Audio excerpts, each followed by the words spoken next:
ನಮಸ್ಕಾರ, news at 11 AM ಗೆ ಸ್ವಾಗತ. ನಾನು ಪೃಥ್ವಿರಾಜ್ ಹಾರ್ನಹಳ್ಳಿ. ಸರ್ಕಾರದ ಗ್ಯಾರಂಟಿಗಳ ವಿರುದ್ಧ ಬಿಜೆಪಿ ಪ್ರತಿಭಟನೆಯನ್ನ ಮಾಡ್ತಾ ಇದೆ.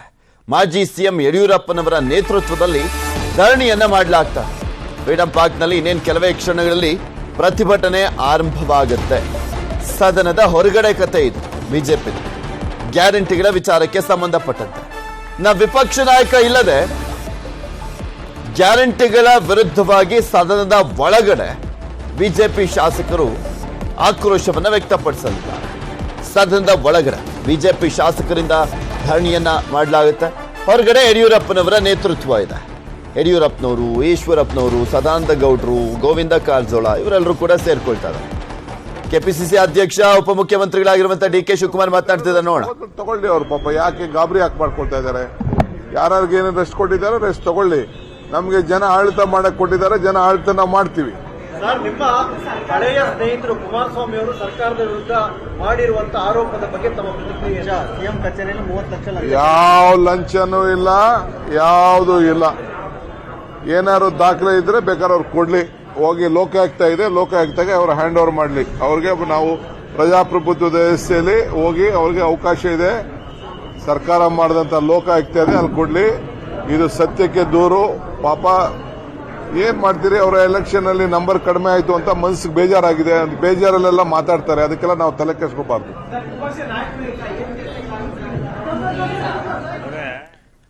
ಡಿ.ಕೆ. ಶಿವಕುಮಾರ್ ಅವರು ಮಾತನ್ನ ನೋಡ್ತಾ ಇದ್ರಲ್ಲ, ಪಾಪ ಬೇಜಾರಾಗಿದೆ, ನಂಬರ್ ಕಡಿಮೆ ಆಗಿದೆ, ಅದಕ್ಕೆ ಮಾತಾಡ್ತಿದ್ದಾರೆ. ಬೇಕಾದ್ರೆ ಲೋಕಾಯುಕ್ತಕ್ಕೆ ದಾಖಲೆ ಕೊಡ್ಲಿ ಅಥವಾ ಯಾರಿಗಾದ್ರೂ ದಾಖಲೆ ಕೊಡ್ಲಿ ಅಂತ ಹೇಳ್ತಾರೆ. ಇವ್ರೇನ್ ದಾಖಲೆ ಹಿಡ್ಕೊಂಡೆ ಪ್ರತಿಭಟನೆ ಮಾಡಿದ್ರೇನಪ್ಪ? ಒಂದಕ್ಕೂ ದಾಖಲೆ ಕೊಟ್ಟಿರ್ಲಿಲ್ಲ. ಅವಾಗ ಪ್ರತಿಭಟನೆ ಮಾಡ್ಬೇಕಾದ್ರೆ 40% ಆರೋಪ ಮಾಡ್ಬೇಕಾದ್ರೆ, ಇವಾಗ ಹೆಂಗಿದ್ರು ಆಡಳಿತ ಪಕ್ಷ ಅಲ್ವಾ, ಸೊ ಅದೇ ಏಟು. ಅಂದ್ರೆ ಬಿಜೆಪಿಯವರು ಇದ್ದಾಗ ಏನ್ ಮಾಡ್ತಿದ್ರು, ಇವರು ಅದನ್ನೇ ಮಾಡ್ತಿದ್ದಾರೆ ಅಷ್ಟೇ.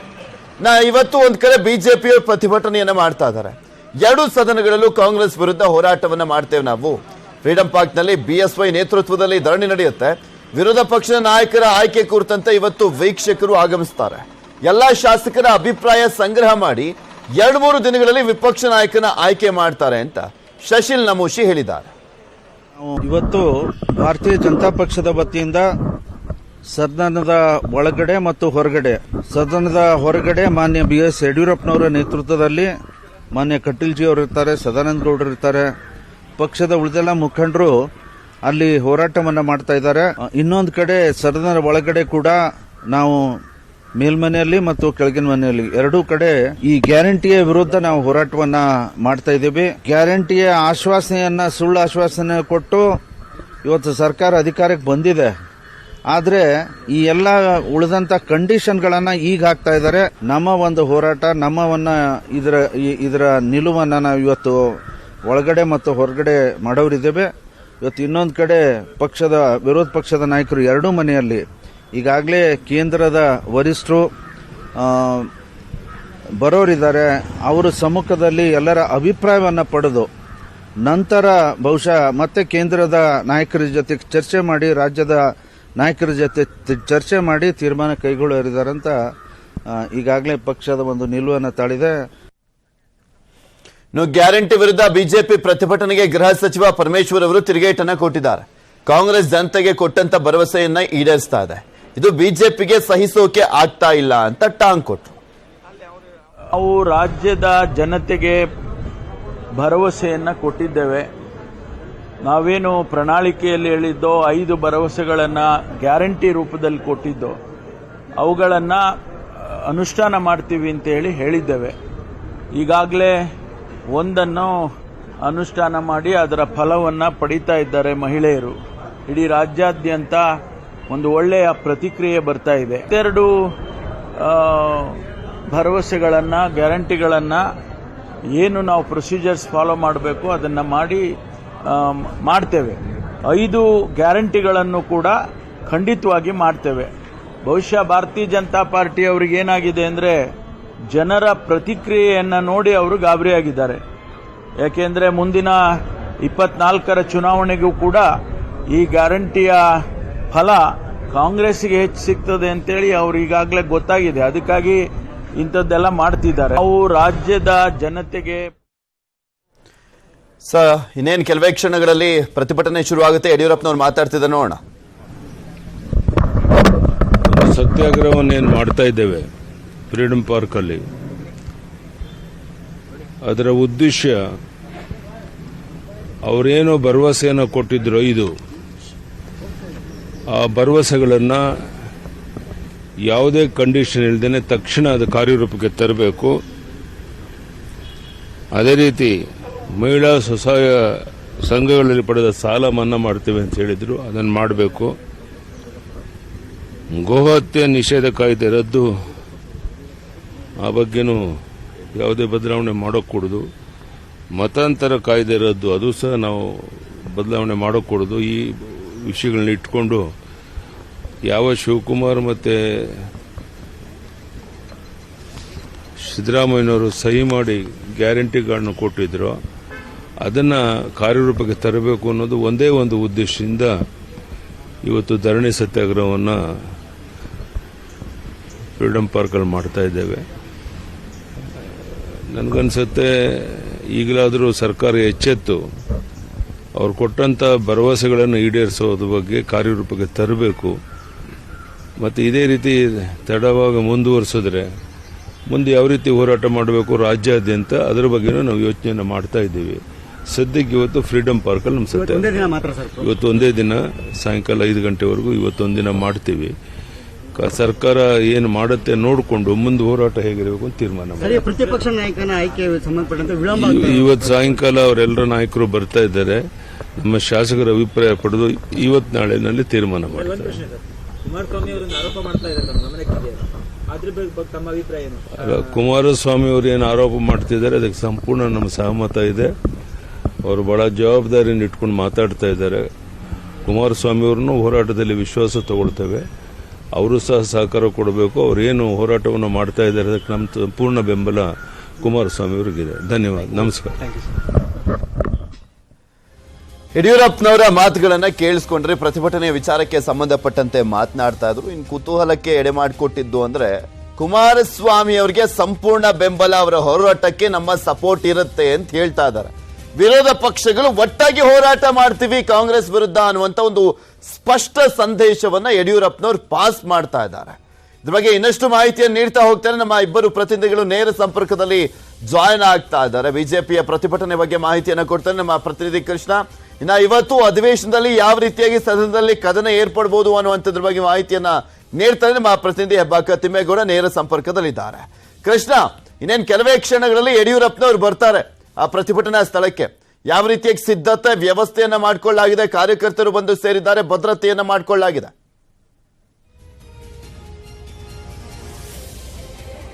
ಪೃಥ್ವಿರಾಜ್, ಇವತ್ತಿನಿಂದ ಸದನ ಒಂದು ರೀತಿ ರಂಗೇರ್ತಾ ಇರುವಂತದ್ದು. ಇವತ್ತಿನಿಂದನೇ ಬಿಜೆಪಿ ಕಾಂಗ್ರೆಸ್ ವಿರುದ್ಧ ಪ್ರತಿಭಟನೆಗೆ ಸಜ್ಜಾಗಿರುವಂತದ್ದು. ನಾವೀಗ ಫ್ರೀಡಂ ಪಾರ್ಕ್ ನ ಮುಂಭಾಗದಲ್ಲಿದ್ದೇವೆ ಪೃಥ್ವಿರಾಜ್. ನಾವೀಗ ಕಾಣಬಹುದಾಗಿದೆ, ಪ್ರಮುಖವಾಗಿ ಎಲ್ಲ ಕೂಡ ಈ ಹಿಂದೆ ಸರ್ಕಾರದಲ್ಲಿ ಶಾಸಕರಾದಂತವರು, ಸಚಿವರಾದಂತವರು ಈಗ ಸೋತಿದ್ದಾರೆ. ಈಗ ಬಿಜೆಪಿ ಕಾಂಗ್ರೆಸ್ ಸರ್ಕಾರದ ವಿರುದ್ಧವಾಗಿ ಬಿಜೆಪಿ ಮಾಜಿ ಶಾಸಕರು ಪ್ರತಿಭಟನೆಯನ್ನು ಮಾಡ್ತಿರುವಂತದ್ದು ನಾವೀಗ ಕಾಣಬಹುದಾಗಿದೆ. ಮಾಜಿ ಸಚಿವರಾಗಿರ್ತಕ್ಕಂಥ ಗೋಪಾಲಯ್ಯ ಮತ್ತೆ ಮಾಜಿ ಸ್ಪೀಕರ್ ಆಗಿರ್ತಕ್ಕಂಥ ವಿಶ್ವೇಶ್ವರ ಹೆಗಡೆ ಕಾಗೇರಿ, ಮಾಜಿ ಶಾಸಕರಾಗಿರ್ತಕ್ಕಂಥ ಎನ್ ಮಹೇಶ್ ಮತ್ತೆ ಕಳೆದ ಚುನಾವಣೆಯಲ್ಲಿ ಸೋತಂತಹ ಒಂದಷ್ಟು ಜನ ಬಿಜೆಪಿ ಅಭ್ಯರ್ಥಿಗಳು ಅಂದ್ರೆ ಬೆಂಗಳೂರು ಭಾಗದಾಗಿರ್ಬೋದು ಮತ್ತೆ ರಾಜ್ಯದ ವಿವಿಧ ಕ್ಷೇತ್ರದ ಬಂದಂತಹ ಮಾಜಿ ಶಾಸಕರಾಗಿರ್ಬೋದು ಮತ್ತೆ ಅಭ್ಯರ್ಥಿಗಳಾಗಿರ್ಬೋದು ಈಗ ಸಾಕಷ್ಟು ಸಂಖ್ಯೆಯಲ್ಲೂ ಕೂಡ ಬಂದಿದ್ದಾರೆ ಮತ್ತೆ ಸಾಕಷ್ಟು ಸಂಖ್ಯೆಯಲ್ಲೂ ಕೂಡ ಕಾರ್ಯಕರ್ತರು ಬಂದಿರುವಂತದ್ದು. ಆ ಮುಖಾಂತರವಾಗಿ ಕಾಂಗ್ರೆಸ್ನ ಗ್ಯಾರಂಟಿಗಳ ಗೊಂದಲಗಳೇನಿದೆ ಗೊಂದಲಗಳ ವಿರುದ್ಧವಾಗಿ ಈಗಾಗಲೇ ಬಿಜೆಪಿ ಹೊರಭಾಗದಲ್ಲಿ ಪ್ರತಿಭಟನೆಯನ್ನು ಮಾಡ್ತಿರುವಂತದ್ದು ಮತ್ತೆ ಸದನದ ಒಳಭಾಗದಲ್ಲೂ ಕೂಡ ಈಗಾಗಲೇ ಪ್ರತಿಭಟನೆ ಮಾಡುವಂತ ನಿಟ್ಟಿನಲ್ಲೂ ಕೂಡ ಶಾಸಕರಿಗೆ ಕರೆಯನ್ನು ಕೊಡಲಾಗಿದೆ. ಅದ್ರ ಜೊತೆಗೆ ಹೊರಭಾಗದಲ್ಲೂ ಕೂಡ ಇನ್ನೇನು ಕೆಲವೇ ಕ್ಷಣಗಳಲ್ಲಿ ಮಾಜಿ ಮುಖ್ಯಮಂತ್ರಿಗಳಾಗಿರ್ತಕ್ಕಂಥ ಬಿ.ಎಸ್. ಯಡಿಯೂರಪ್ಪನವರು ಕೂಡ ಈ ಒಂದು ಪ್ರತಿಭಟನೆಗೆ ಬರ್ತಾ ಇದ್ದಾರೆ.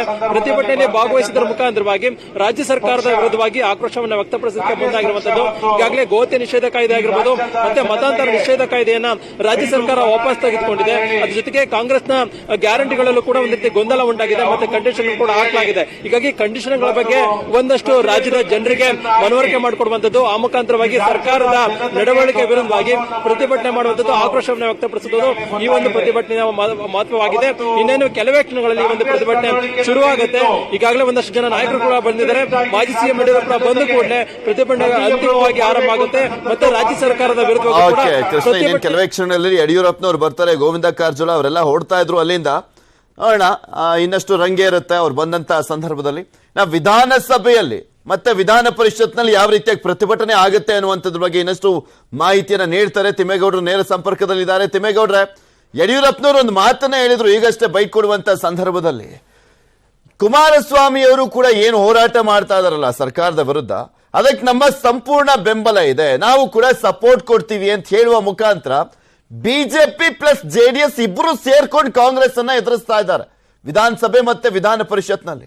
ಸೊ ಹೀಗಾಗಿ ಸದನದಲ್ಲಿ ದೊಡ್ಡ ಮಟ್ಟದಲ್ಲಿ ಕದನ ಏರ್ಪಡುವಂತ ಎಲ್ಲಾ ಸಾಧ್ಯತೆಯ ಮುನ್ಸೂಚನೆ ಸಿಕ್ಕಂತಾಗ್ತಾ ಇದೆ ಈಗ.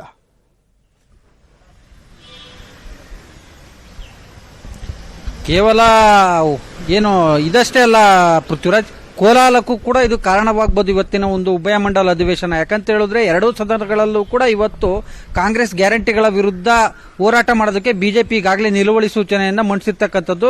ಪ್ರಶ್ನೋತ್ತರ ಕಲಾಪದ ಬಳಿಕ ಈ ಒಂದು ಅಂದ್ರೆ ಬಿಜೆಪಿ ಹೋರಾಟಕ್ಕೆ ಅವಕಾಶ ಸಿಗುವಂತ ಒಂದು ಎಲ್ಲಾ ಸಾಧ್ಯತೆಗಳಿರ್ತಕ್ಕಂಥದ್ದು. ಸೊ ಹೀಗಾಗಿ ಪ್ರಶ್ನೋತ್ತರ ಅವಧಿ ಮುಗಿದಂತ ಬಳಿಕ ಬಿಜೆಪಿ ಹೋರಾಟಕ್ಕೆ ಇಳಿಯುವಂತದ್ದು. ಸದನದ ಒಳಗೆ ಮಾಜಿ ಮುಖ್ಯಮಂತ್ರಿ ಬಸವರಾಜ ಬೊಮ್ಮಾಯಿ ನೇತೃತ್ವದಲ್ಲಿ ಬಿಜೆಪಿ ಶಾಸಕರೆಲ್ಲರೂ ಕೂಡ ಧರಣಿಯನ್ನ ನಡೆಸಿದ್ರೆ, ಇತ್ತ ಸದನದ ಹೊರಗಡೆ ಫ್ರೀಡಂ ಪಾರ್ಕ್ ನಲ್ಲಿ ಮಾಜಿ ಮುಖ್ಯಮಂತ್ರಿ ಹಾಗೂ ಬಿಜೆಪಿ ಹಿರಿಯ ನಾಯಕ ಬಿಎಸ್ ಯಡಿಯೂರಪ್ಪನ ನೇತೃತ್ವದಲ್ಲಿ ಬಿಜೆಪಿ ಕಾರ್ಯಕರ್ತರು ಹೋರಾಟವನ್ನ ಮಾಡೋದಕ್ಕೆ ಮುಂದಾಗಿದ್ದಾರೆ. ಈ ಸಂಬಂಧವಾಗಿ ಈಗಷ್ಟೇ ಮಾತನಾಡಿರುವಂತಹ ಮಾಜಿ ಮುಖ್ಯಮಂತ್ರಿ ಬಿಜೆಪಿ ನಾಯಕ ಯಡಿಯೂರಪ್ಪನವರು ಅಂದ್ರೆ ಇವತ್ತು ನಾವು ಎರಡೂ ಸದನಗಳಲ್ಲೂ ಕೂಡ ಹೋರಾಟವನ್ನ ಮಾಡ್ತೀವಿ, ಬದಲಾಗಿ ಸದನದ ಒಳಗೆ ಮತ್ತೆ ಹೊರಗೆ ಹೋರಾಟವನ್ನ ಮಾಡ್ತೀವಿ. ಗೋಹತ್ಯೆ ನಿಷೇಧ, ಮತ್ತೊಂದು ಕಡೆಗೆ ಮತಾಂತರ ನಿಷೇಧ ಕಾಯ್ದೆ ಬದಲಾವಣೆ ಯಾವುದೇ ಕಾರಣಕ್ಕೂ ಕೂಡ ಮಾಡಬಾರದು. ಮತ್ತೊಂದು ಕಡೆಗೆ ಏನು ಸಿದ್ದರಾಮಯ್ಯನವರು ಮತ್ತೆ ಡಿ.ಕೆ. ಶಿವಕುಮಾರ್ ಸಹಿ ಹಾಕಿ ಕೊಟ್ಟಂತ ಗ್ಯಾರಂಟಿ ಕಾರ್ಡ್ ಏನಿದೆ, ಆ ಗ್ಯಾರಂಟಿ ಕಾರ್ಡ್ಗಳ ಆಧಾರದ ಮೇಲೆ ಅವರು ಗ್ಯಾರಂಟಿಗಳನ್ನ ಈಡೇರಿಸಬೇಕು, ಕೊಟ್ಟ ಗ್ಯಾರಂಟಿಗಳನ್ನ ಜಾರಿಗೆ ತರಬೇಕು. ಮತ್ತೊಂದು ಕಡೆಗೆ ಈ ಒಂದು ವಿಚಾರವಾಗಿ ಒಂದ್ ವೇಳೆ ಏನಾದ್ರೂ ತಡ ಮಾಡಿದ್ರೆ, ಮತ್ತೊಂದು ಕಡೆಗೆ ವಿಳಂಬ ಮಾಡಿದ್ರೆ, ಈಡೇರಿಸ್ತಾ ಇದ್ರೆ ರಾಜ್ಯಾದ್ಯಂತ ಹೋರಾಟವನ್ನು ಕೂಡ ಮಾಡಬೇಕಾಗುತ್ತೆ. ಈ ನಿಟ್ಟಿನಲ್ಲಿ ನಾವು ಚರ್ಚೆಯನ್ನು ಕೂಡ ಮಾಡ್ತಾ ಇದ್ದೀವಿ. ಇವತ್ತು ತಾತ್ಕಾಲಿಕವಾಗಿ ಇದೊಂದು ಅಂದ್ರೆ ಸಾಂಕೇತಿಕವಾಗಿ ನಾವು ಸದನದ ಒಳಗೆ ಮತ್ತೆ ಹೊರಗೆ ಧರಣಿಯನ್ನ ಮಾಡ್ತಾ ಇದೀವಿ. ಮುಂದಿನ ದಿನಗಳಲ್ಲಿ ಏನು ಇಡೀ ರಾಜ್ಯಾದ್ಯಂತ ಹೋರಾಟವನ್ನ ಮಾಡ್ತೀವಿ ಎನ್ನುವಂತ ಒಂದು ಎಚ್ಚರಿಕೆ ಕೂಡ ಕೊಟ್ಟಿರ್ತಕ್ಕಂಥದ್ದು.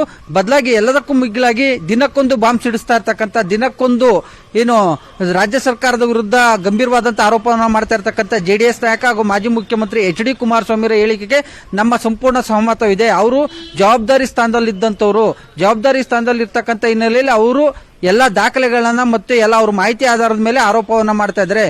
ಎಸ್ಪೆಷಲಿ ಈ ಒಂದು ಕಾಂಗ್ರೆಸ್ ಗ್ಯಾರಂಟಿಗಳ ವಿರುದ್ಧದ ಹೋರಾಟಕ್ಕೆ ಕುಮಾರಸ್ವಾಮಿಯವ್ರನ್ನ ವಿಶ್ವಾಸಕ್ಕೆ ತೆಗೆದುಕೊಳ್ತೀವಿ ಎನ್ನುವಂತ ಒಂದು ಮಾತನ್ನ ಯಡಿಯೂರಪ್ಪನವರು ಹೇಳ್ತಾ ಇರ್ತಕ್ಕಂಥದ್ದು. ಸೊ ಹೀಗಾಗಿ ಈ ಒಂದು ಯಡಿಯೂರಪ್ಪನವರ ಹೇಳಿಕೆಗಳನ್ನು ನೋಡ್ತಾ ಹೋದ್ರೆ ಎಲ್ಲೊಂದ್ ಕಡೆಗೆ ಜೆಡಿಎಸ್ ಮತ್ತೆ ಬಿಜೆಪಿ ಎರಡೂ ಪಕ್ಷಗಳು ಕೂಡ ಕಾಂಗ್ರೆಸ್ ಅನ್ನ ಇಕ್ಕಟ್ಟಿಗೆ ಸಿಲುಕಿಸುವಂತ, ಕಾಂಗ್ರೆಸ್ ಅನ್ನ ಕಟ್ಟಿ ಹಾಕುವಂತ ಒಂದು ಪ್ರಯತ್ನಕ್ಕೆ ಮುಂದಾಗ್ತಾ ಇದಾವ. ಅದರಂತೆ ಇವತ್ತು ಉಭಯ ಮಂಡಲ ಅಂದ್ರೆ ಎರಡೂ ಸದನಗಳಲ್ಲೂ ಕೂಡ ಬಿಜೆಪಿ ಹೋರಾಟಕ್ಕೆ ಇಳಿತಾ ಇರ್ತಕ್ಕಂಥ ಹಿನ್ನೆಲೆಯಲ್ಲಿ ಕಾಂಗ್ರೆಸ್ ಮತ್ತೆ ಬಿಜೆಪಿ ನಡುವೆ ಸಹಜವಾಗಿ ಒಂದು ಕೋಲಾಹಲ ಸೃಷ್ಟಿಯಾಗುವಂತ ಎಲ್ಲಾ ಲಕ್ಷಣಗಳು ಕೂಡ ಕಂಡುಬರ್ತಾ ಇದಾವೆ. ಧನ್ಯವಾದ ತಿಮ್ಮೇಗೌಡ್ರೆ. ಕೃಷ್ಣ, ನಿಮ್ಮ ಎಲ್ಲ ಮಾಹಿತಿಗಾಗಿ. ನೋಡೋಣ, ಇವತ್ತು ಸದನದಲ್ಲಿ ಕೋಲಾಹಲ ಏರ್ಪಡುವಂತ ಎಲ್ಲ ಸಾಧ್ಯತೆ ಇದೆ. ಬಿಕಾಸ್ ಪ್ರತಿಭಟನೆ ಮಾಡ್ತೀವಿ ಅಂತ ಹೇಳಿರುವಂತ ಹಿನ್ನೆಲೆಯಲ್ಲಿ ಕಾಂಗ್ರೆಸ್ ಅನ್ನ ಇಕ್ಕಟ್ಟಿಗೆ ಸಿಕ್ಕಾಕಿಸುವಂತ ಪ್ರಯತ್ನ. ಬಟ್ ಕಾಂಗ್ರೆಸ್ನವರು ಕೂಡ ರೆಡಿ ಆಗಿದ್ದಾರೆ ಆನ್ಸರ್ ಮಾಡ್ಲಿಕ್ಕೆ. ಬಿಜೆಪಿ ಸರ್ಕಾರ ಇದ್ದಂತ ಸಂದರ್ಭದಲ್ಲಿ ಕಾಂಗ್ರೆಸ್ನವರು 40% ಕಮಿಷನ್ ಆರೋಪವನ್ನ ಮಾಡ್ತಾ ಇದ್ರು. ಪೇ ಸಿಎಂ ಅಭಿಯಾನವನ್ನ ಕೂಡ ಮಾಡಿದ್ರು ರಾಜ್ಯದಾದ್ಯಂತ. ದೊಡ್ಡ ಮಟ್ಟದಲ್ಲಿ ನೆಗೆಟಿವ್ ಇಮೇಜ್ ಅನ್ನ ತಂದುಬಿಟ್ಟಿತ್ತು ಬಿಜೆಪಿ ಸರ್ಕಾರಕ್ಕೆ ಈ ಆರೋಪಗಳು. ಈಗ ನ್ಯಾಯಾಂಗ ತನಿಖೆಗೆ ಸಿಎಂ ಸಿದ್ದರಾಮಯ್ಯನವರು ಆದೇಶ ಮಾಡಿದ್ದಾರೆ. ಕಾಂಟ್ರಾಕ್ಟರ್ ಸಂಘದ ಅಧ್ಯಕ್ಷ ಕೆಂಪಣ್ಣ ಮಾಡಿದ್ದಂತ ಆರೋಪ, ಹೈಕೋರ್ಟ್ನ ನಿವೃತ್ತ ನ್ಯಾಯಾಧೀಶರ ನೇತೃತ್ವದಲ್ಲಿ ತನಿಖೆಯನ್ನ ಮಾಡಿಸಲಿದೆ ಸರ್ಕಾರ. 40% ಕಮಿಷನ್ ಆರೋಪ ಮಾಡ್ತಾ ಇದ್ರಲ್ಲ, ಈಗ ತನಿಖೆಯನ್ನ ಮಾಡುವಂತ ನಿಟ್ಟಿನಲ್ಲಿ ಮುಂದಾಗ್ತಾ ಇದೆ ಸರ್ಕಾರ. ಈಗ ಆಲ್ರೆಡಿ ಬಿಟ್ಕಾಯಿನ್ ಬಗ್ಗೆನೂ ಕೂಡ ಆರೋಪ ಮಾಡ್ತಾ ಇದ್ರು. ಅದರ ಬಗ್ಗೆ SIT ತನಿಖೆಯನ್ನ ಮಾಡುವಂತ ನಿಟ್ಟಿನಲ್ಲಿ ಒಂದು ತಂಡವನ್ನ ರಚನೆ ಮಾಡಲಾಗಿದೆ. SIT ತಂಡವನ್ನ, ಸ್ಪೆಷಲ್ ಇನ್ವೆಸ್ಟಿಗೇಷನ್ ಟೀಮ್ ಅನ್ನ. ಈಗ 40% ಆರೋಪವನ್ನ ಮಾಡಲಾಗ್ತಾ ಇತ್ತಲ್ಲ, ಆ ಒಂದು ನಿಟ್ಟಿನಲ್ಲಿ ಹೈಕೋರ್ಟ್ನ ನಿವೃತ್ತ ನ್ಯಾಯಾಧೀಶರ ನೇತೃತ್ವದಲ್ಲಿ ತನಿಖೆಯನ್ನ ಮಾಡಿಸಲಾಗ್ತಾ ಇದೆ. ಇನ್ನು ಒಂದ್ ಕಡೆ ಸೆಷನ್ ಆರಂಭವಾಗಿದೆ. ವಿಧಾನಸಭೆಯಲ್ಲಿ ಕೋಲಾಹಲನೆ ಸೃಷ್ಟಿಯಾಗಿದೆ.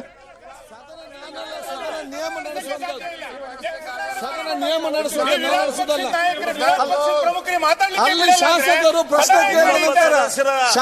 ಪ್ರಶ್ನೆ ಕೇಳಿ ಮಂತ್ರಿಗಳು ಉತ್ತರ ಕೊಟ್ಟ ನಂತರ ಅದರ ಮಧ್ಯೆ ಪ್ರಶ್ನೆ ಪ್ರಾರಂಭ ಆಗಿದೆ. ಪ್ರಶ್ನೆ ಪ್ರಾರಂಭ ಆಗಿದೆ. ಅಲ್ಲ, ನಾನು ಕೂಡ ನೋಡಿ, ನಮ್ಮ ಕ್ಷೇತ್ರದ ಮಾತಲ್ಲ, ನಿಮ್ಮ ಚೇರ್ ಗೌರವ ಉಳಿಸ್ಕೊಳ್ಳಿ ನೀವು. ನಮ್ಮ ಚೇರ್ ಗೌರವ ಮಾತ್ರ ಅಲ್ಲ, ನಿಮ್ಮ ಚೇರ್ದು ಕೂಡ ಇವತ್ತು ಗೌರವ ಉಳಿಸ್ಕೊಳ್ಬೇಕು. ನೋಡಿ ಅವರೇ, ಶಾಸಕರು ಪ್ರಶ್ನೆ ಕೇಳಿದ ನಂತರ ಮಂತ್ರಿಗಳು ಉತ್ತರ ಕೊಟ್ಟಿದ್ದಾರೆ. ಈ ಮಧ್ಯದಲ್ಲಿ ಸರಿಯಲ್ಲ, ಅವರಲ್ಲಿ ಪ್ರಶ್ನೆ ಕೇಳಲು ಸರಿಯಲ್ಲ. ಯಾವುದೇ ವಿಚಾರವನ್ನು ಪ್ರಸಾರ ಮಾಡಲಿಕ್ಕೆ ಸಮಯದ ಅವಕಾಶ ಇದೆ. ನೋಡಿ, ಶಾಸಕರು ಎದ್ದು ನಿಂತು ಪ್ರಶ್ನೆ ಕೇಳಿದ ನಂತರ ಮಂತ್ರಿಗಳು ಉತ್ತರ ಕೊಟ್ಟ ನಂತರ ತಾವು ಸರಿಯಾಗುದಿಲ್ಲ. ಅದು ಯಾವ ನಿಮಗೂ ಕೂಡ ನೋಡಿ, ನಿಮಗೂ ಕೂಡ ನಿಯಮಗಳೆಲ್ಲ ಕೂಡ ಗೊತ್ತಿದೆ. ಒಬ್ಬ ಶಾಸಕರು ಎದ್ದು ನಿಂತು ಪ್ರಶ್ನೆ ಕೇಳಿ ಮಂತ್ರಿಗಳು ಉತ್ತರ ಕೊಟ್ಟ ನಂತರ ಅದು ಸರಿಯಾಗಿ ಸಾಧ್ಯವಿಲ್ಲ.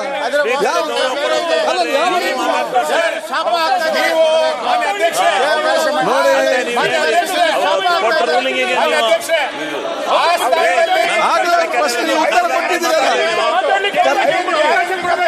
ನೋಡಿ, ನಾನು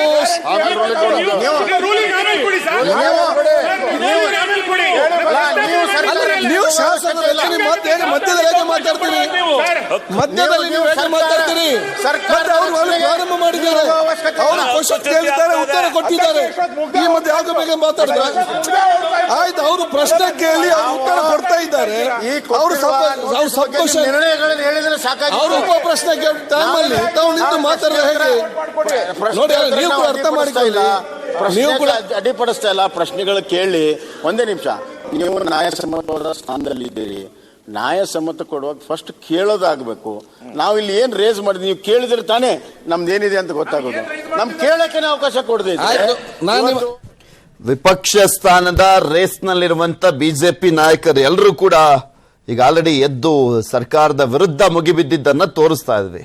ಬೊಮ್ಮಾಯಿ, ಅಶೋಕ್, ಅಶ್ವಥ್ ನಾರಾಯಣ, ಸುನಿಲ್ ಕುಮಾರ್ ಅವರು ಇವರೆಲ್ಲರೂ ಕೂಡ ಸರ್ಕಾರವನ್ನ ತರಾಟೆಗೆ ತೆಗೆದುಕೊಳ್ಳುವಂತ ಕೆಲಸವನ್ನ ಮಾಡ್ತಾ ಇದ್ದಾರೆ. ಇನ್ನು 40% ಕಮಿಷನ್ ಆರೋಪದ ಬಗ್ಗೆ ಮಾತನಾಡ್ತಾ ಇದ್ವಿ ನಾವು. ಈಗ ಸರ್ಕಾರ ಹೈಕೋರ್ಟ್ ನಿವೃತ್ತ ನ್ಯಾಯಾಧೀಶರ ನೇತೃತ್ವದಲ್ಲಿ ತನಿಖೆಯನ್ನ ಮಾಡಿಸಲಿರುವಂತದ್ದು. ಇದ್ರ ಬಗ್ಗೆ ಇನ್ನಷ್ಟು ಮಾಹಿತಿಯನ್ನ ಕೊಡ್ತಾ ಹೋಗ್ತಾರೆ ನಮ್ಮ ಪೊಲಿಟಿಕಲ್ ಬ್ಯೂರೋ ಮುಖ್ಯಸ್ಥರಾಗಿರುವಂತ ಚಿದಾನ್ ಪಟೇಲ್ ನಮ್ಮ ಜೊತೆ ನೇರ ಸಂಪರ್ಕದಲ್ಲಿ ಜಾಯಿನ್ ಆಗಿದ್ದಾರೆ.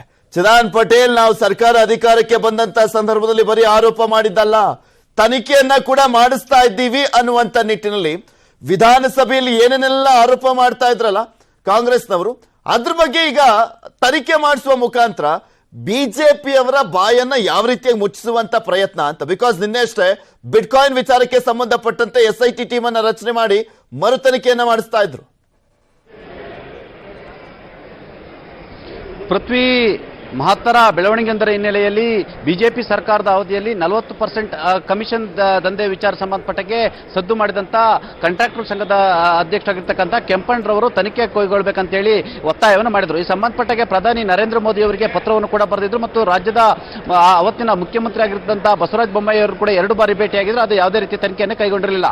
40% ಆರೋಪ ಅವತ್ತು ವಿಪಕ್ಷ ಆಗಿರ್ತಕ್ಕಂಥ ಕಾಂಗ್ರೆಸ್ ಪಕ್ಷಕ್ಕೆ ಅತಿ ದೊಡ್ಡ ರಾಜಕೀಯ ಅಸ್ತ್ರವಾಗಿತ್ತು. ಆ ರಾಜಕೀಯ ಅಸ್ತ್ರದ ಮುಖಾಂತರ ಎಲ್ಲೊಂದು ಕಡೆ ಅಧಿಕಾರಕ್ಕೆ ಹಿಡಿಯುವಲ್ಲಿ ಕೂಡ ಕಾಂಗ್ರೆಸ್ ಕೂಡ ಸಫಲ ಆಯಿತು. ಈ ಎಲ್ಲ ಬೆಳವಣಿಗೆ ನಡುವೆ ಇವತ್ತು ಕೆಂಪಣ್ಣರವರ ಆರೋಪದ ಹಿನ್ನೆಲೆಯಲ್ಲಿ, ಕಮಿಷನ್ ಆರೋಪದ ಹಿನ್ನೆಲೆಯಲ್ಲಿ 40% ಕಮಿಷನ್ ಅನ್ನ ನಿವೃತ್ತ ಹೈಕೋರ್ಟ್ನ ಜಡ್ಜ್ಗಳ ಮುಖಾಂತರ ತನಿಖೆಗೆ ಸರ್ಕಾರ ನಿರ್ಧಾರವನ್ನು ಮಾಡುವಂಥದ್ದು. ಈಗಾಗಲೇ ಕಡತಕ್ಕೆ ಮುಖ್ಯಮಂತ್ರಿ ಸಿದ್ದರಾಮಯ್ಯ ಅವರು ಸಹಿ ಮಾಡುವಂಥದ್ದು, ಇನ್ನೇನು ಕೆಲವೇ ಗಂಟೆಗಳಲ್ಲಿ ಆದೇಶ ಹೊರಬೀಳಲಿರುವಂಥದ್ದು. ಆ ಮುಖಾಂತರ ನ್ಯಾಯಾಂಗ ತನಿಖೆಗೆ ಸರ್ಕಾರ ನಿರ್ಧಾರ ಮಾಡುವಂಥದ್ದು. ಬಿಜೆಪಿ ಸರ್ಕಾರದ ಅವಧಿಯಲ್ಲಿ ಆರೋಪ ಬಂದಿರತಕ್ಕಂಥದ್ದು ಮತ್ತು 40% ಕಮಿಷನ್ ಆರೋಪ ಬಂದಿರುವಂಥದ್ದು. ಈ ಆರೋಪಕ್ಕೆ ಸಂಬಂಧಪಟ್ಟ ಹಾಗೆ ಇದೀಗ ಕಾಂಗ್ರೆಸ್ ಸರ್ಕಾರ ನ್ಯಾಯಾಂಗ ತನಿಖೆಗೆ ನಿರ್ಧಾರ ಮಾಡುವಂಥದ್ದು. ಇನ್ನೇನು ಕೆಲವೇ ನಿಮಿಷಗಳಲ್ಲಿ ಆದೇಶ ಹೊರಬೀಳಲಿರ್ತಕ್ಕಂಥದ್ದು. ಆ ಮುಖಾಂತರ ಬಿಜೆಪಿ ಸರ್ಕಾರದ ಅವಧಿಯಲ್ಲಿ ಆಗಿರ್ತಕ್ಕಂಥ ಪ್ರಮುಖ ಗಂಭೀರ ಆರೋಪ ಆಗಿರ್ತಕ್ಕಂಥ ಕಾಂಟ್ರಾಕ್ಟರ್ ಸಂಘದ ಅಧ್ಯಕ್ಷ ಕೆಂಪಣ್ಣರವರ 40% ಆರೋಪವನ್ನ ಕಾಂಗ್ರೆಸ್ ಸರ್ಕಾರ ತನಿಖೆ ಮಾಡಿಸುವ ಮುಖಾಂತರ ಬಿಜೆಪಿಗೆ ವಿರುದ್ಧ ಅತಿದೊಡ್ಡ ಅಸ್ತ್ರವನ್ನ ಪ್ರಯೋಗ ಮಾಡ್ತಿದ್ದ ಅಂತ ಹೇಳಲಾಗ್ತದೆ. ಆ ಮುಖಾಂತರ ಹೈಕೋರ್ಟ್ನ ನಿವೃತ್ತ ಜಡ್ಜ್ ಮುಖಾಂತರ ನ್ಯಾಯಾಂಗ ತನಿಖೆಗೆ ಸರ್ಕಾರ ನಿರ್ಧಾರ ಮಾಡುವಂಥದ್ದು. ಈ ಸಂಬಂಧಪಟ್ಟಕ್ಕೆ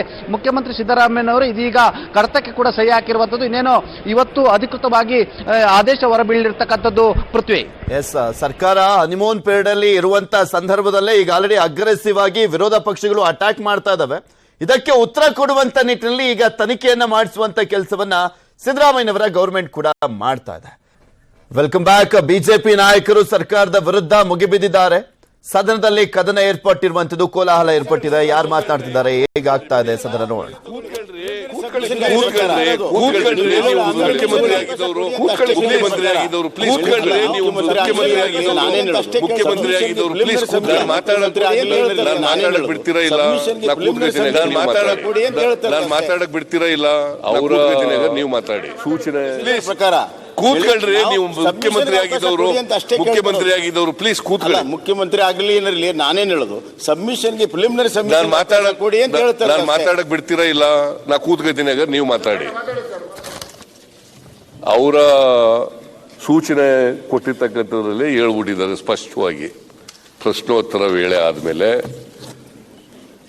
0 ಅವರ್ ಆದ್ಮೇಲೆ ನನಗೆ ಪ್ರಸ್ತಾಪ ಮಾಡಲಿಕ್ಕೆ ಅವಕಾಶ ಮಾಡಿಕೊಡಿ ಅಂತ ಅವರ ನೋಟಿಸ್ನಲ್ಲೇ ಹೇಳ್ಬಿಟ್ಟಿದ್ದಾರೆ. ನಂಬರ್ 1. ನಂಬರ್ 2, ಇವರು ಅಧಿಕಾರ ಮಾಡಿದವರು 3 ವರ್ಷ 10 ತಿಂಗಳು ಅಧಿಕಾರ ಮಾಡಿದ್ದೀರಿ. ಸ್ವಲ್ಪ ಕೂತ್ಕೊಳ್ರಿ, ನೀವು ಮಧ್ಯದಲ್ಲಿ ಕೂತ್ಕೊಳ್ರಿ ಪ್ಲೀಸ್. ಅಶ್ವಥ್ ನಾರಾಯಣ ಅವರೇ, ನಿಮ್ಗೆ ಮಾತಾಡಕ್ಕೆ ಅವಕಾಶ ಇದೆ. You got a very right to speak. You will get your opportunity. ಸುಮ್ಮನೆ ಯಾಕೆ ಮಾತಾಡ್ತೀರಿ ಮಧ್ಯೆ ನಾನು ಮಾತಾಡುವಾಗ? ಮಾನ್ಯ ಅಧ್ಯಕ್ಷರೇ, ಈ ಸದನದಲ್ಲಿ ನಾನು 5 ವರ್ಷ ಲೀಡರ್ ಆಫ್ ದಿ ಅಪೋಸಿಷನ್ ಆಗಿದ್ದೆ. ಯಾವತ್ತೂ ಕೂಡ ಕ್ವಶನ್ ಅವರಿಗಿಂತ ಮುಂಚಿತವಾಗಿ ಅಡ್ಜರ್ನ್ಮೆಂಟ್ ಮೋಷನ್ ಮೂವ್ ಮಾಡಲಿಕ್ಕೆ ಅವಕಾಶ ಕೊಟ್ಟಿಲ್ಲ. ರೂಲ್ನಲ್ಲಿರೋದು ಕೂಡ ಅದೇ ರೀತಿ. ನಾವು ನಿಯಮಾವಳಿ ಪ್ರಕಾರ ಅಸೆಂಬ್ಲಿ ನಡೆಸಬೇಕಾಗ್ತದೆ. ನಿಯಮಾವಳಿ ಬಿಟ್ಟು ಅಸೆಂಬ್ಲಿ ಮಾಡೋಕ್ಕಾಗಲ್ಲ. ನಾವೇ ಮಾಡ್ಕೊಂಡಿರ್ತಕ್ಕಂಥ ನಿಯಮಾವಳಿಗಳು.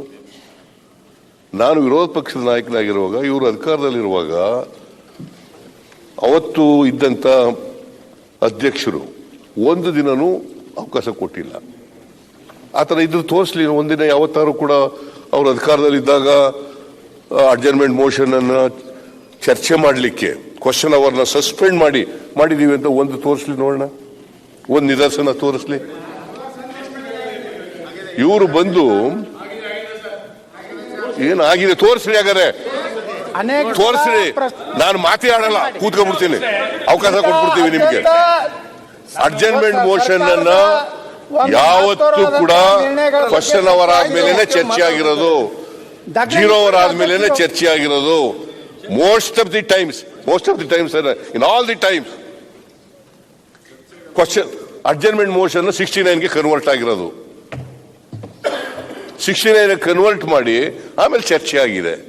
ನೀವು ಸ್ಪೀಕರ್ ಅವರ ನಿಮ್ಮ ಅಧಿಕಾರ ಅದಕ್ಕೆ ಟೈಮ್ ಕೊಡೋದು. 69 ಕನ್ವರ್ಟ್ ಆದ್ಮೇಲೆ ಯಾವ ಟೈಮ್ನಲ್ಲಿ ಚರ್ಚೆ ಮಾಡ್ಲಿಕ್ಕೆ ಅವಕಾಶ ಕೊಡಬೇಕು ಅಂತಕ್ಕಂಥದ್ದು ನೀವು ತೀರ್ಮಾನ ಮಾಡೋದು. ಅದರಿಂದ ನಾನು ಮಾನ್ಯ ವಿರೋಧ ಪಕ್ಷದವರಲ್ಲಿ ಮನವಿ ಮಾಡ್ತೇನೆ, ಈ ಮೊಂಡಾಟ ಬಿಡಿ. ಇದರಿಂದ ಏನಾಗಲ್ಲ. ಮೊಂಡಾಟದಿಂದ ಏನ್ ಅನ್ಪಾರ್ಲಿಮೆಂಟ್ರಿನ ಇದು? ಅನ್ಪಾರ್ಲಿಮೆಂಟ್ರಿ ಅಂದ್ರೆ ಇದು ಅನ್ಪಾರ್ಲಿಮೆಂಟ್ರಿನ ಇದು? ಈ ಸೀಟ್ ಅನ್ಪಾರ್ಲಿಮೆಂಟ್ರಿ? ಪ್ರತಿಪಕ್ಷ ನಾಯಕರಾಗಿ if it is unparliamentary I will withdraw. ನೋಡಿ, ಮೊಂಡಾಟ ಮಾಡಬೇಡಿ, ಮೊಂಡಾಟ ಮಾಡಬೇಡಿ. ನಿಮಗೆ ಅವಕಾಶ ಸಿಕ್ಕಿದಾಗ ಕ್ವಶನ್ ಅವರ್ ಆದ್ಮೇಲೆ 0 ಅವರ್ ಆದ್ಮೇಲೆ ನೀವೇನ್ ರೈಸ್ ಮಾಡಬೇಕು ರೈಸ್ ಮಾಡಿ. ಅದಕ್ಕೆ ನಾವು ಸರ್ಕಾರ ಉತ್ತರ ಕೊಡಕ್ಕೆ ತಯಾರಾಗಿದ್ದೀವಿ. ಯಾವುದೇ ವಿಚಾರ ಪ್ರಸ್ತಾಪ ಮಾಡಿ, ಎಲ್ಲ ವಿಚಾರಗಳಿಗೆ ಉತ್ತರ ಕೊಡ್ಲಿಕ್ಕೆ ನಮ್ಮ ಸರ್ಕಾರ ತಯಾರಾಗಿದೆ. ಅದರಿಂದ ನಾವು ಓಡೋಗೋದಿಲ್ಲ. ಕಪ್ಪು ಚುಕ್ಕೆ ವಿಧಾನಸಭೆಗೆ ವಿರೋಧ ಪಕ್ಷದವ್ರಿಗೆ ಎದುರ್ಕೊಂಡು ಓಡೋಗೋದಿಲ್ಲ. ಅವ್ರು ಹೇಳ್ತಕ್ಕಂಥ ವಿಚಾರಗಳಿಗೆ ಎದುರ್ಕೊಂಡು ಓಡೋಗಲ್ಲ. ಅವ್ರ ಎಲ್ಲ ವಿಚಾರಗಳಿಗೂ ಕೂಡ ಉತ್ತರ ಕೊಡ್ತೀವಿ. ಆದ್ರೆ ನಿಯಮಾವಳಿಗಳ ಪ್ರಕಾರ ನಡಿಬೇಕು. ನಿಯಮಾವಳಿಗಳ ಪ್ರಕಾರ ಕ್ವಶನ್ ಅವರ್ ಆದ ನಂತರ 0 ಅವರ್ ಆದ ನಂತರ ಅವ್ರು ಏನ್ ರೈಸ್ ಮಾಡಬೇಕು ಅದನ್ನ ರೈಸ್ ಮಾಡ್ಲಿ. ನಾನು ಎಷ್ಟೇ ಸಾರಿ ಗಂಟ್ಲನ್ನು ಶೋಷಣೆ ಮಾಡ್ಕೊಂಡ್ರು ಕೂಡ ಅವಕಾಶ ಕೊಟ್ಟಿರಲಿಲ್ಲ. ಅವ್ರ ಸರ್ಕಾರ ಇದ್ದಾಗ ಕೊಡ್ಲಿಲ್ಲ. 69ಗೆ ನೇರವಾಗಿ ಕನ್ವರ್ಟ್ ಮಾಡಿರ್ತಕ್ಕ ನಿಮಗೆ ಗೊತ್ತಿ. ಆಮೇಲೆ ಕೊಡ್ಲಿ, ತೋರಿಸ್ರಿ,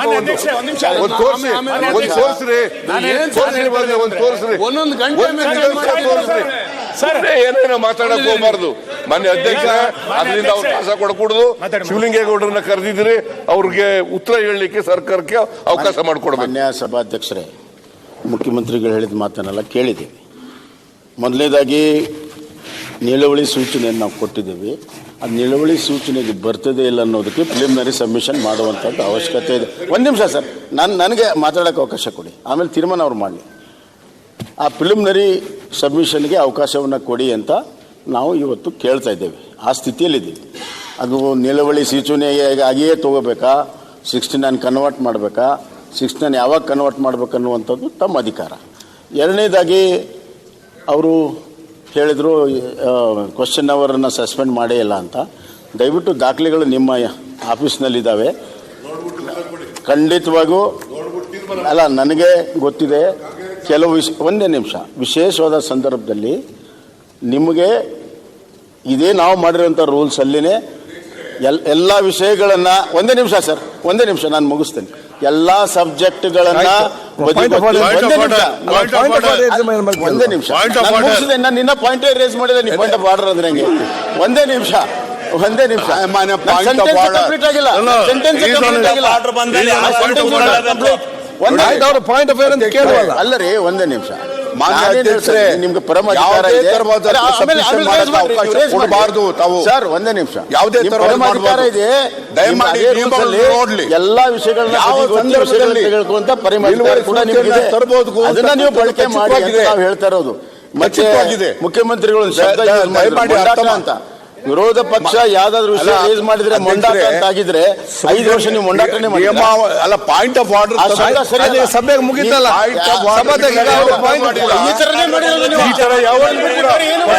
ಮುಂಚಿತವಾಗಿ ಚರ್ಚೆ ಸರಿಯಲ್ಲ. ಈಗ ಅದು ನಮ್ಗೆ ನೀವು ಮೊಂಡಾಟ ಮಾಡ್ತಾ ಇದ್ದೀರಿ. ಈಗ ನಮ್ಗೆ ಅದು ಬಿಟ್ಟು ಬೇಡ. ಈಗ ಮಾಡಿದ್ದೀರಿ ನೀವು ಈಗ ಯಾವತ್ತು ಕೊಟ್ಟಿದ್ದೀರಿ ಅಂತ ಯಾಕೆ ಹೇಳ್ತೀರಿ? ಈಗ ಮೊಂಡಾಟ ಅನ್ನೋದು ಪಾರ್ಲಿಮೆಂಟ್ ಮತ್ತೆ